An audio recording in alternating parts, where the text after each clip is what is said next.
तू ही रे माझा मितवा या मालिकेच्या आजच्या भागात आपण पाहणार आहोत अर्णव जेव्हा ईश्वरी सोबत घरी बोलायला जातो तेव्हा ईश्वरी अर्णवला बोलते की तुम्हाला जर माझा एवढाच प्रॉब्लेम असेल तर तुमच्या मेमरीमधून मला डिलीट करून टाका, यानंतर मला कॉल आणि मेसेज देखील करू नका आणि पुन्हा माझं नाव देखील घेऊ नका।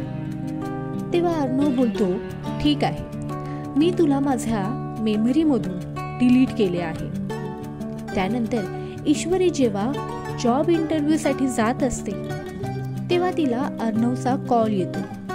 ती अर्णवचा फोन कट करते तर दुसरीकडे अर्णव चकित होतो की ईश्वरी माझा फोन कसा काय कट करू शकते, त्यामुळे तो फार चिडतो। मग तुम्हाला काय वाटते, ईश्वरी अर्णव पुन्हा एकदा बोलायला लागतील का?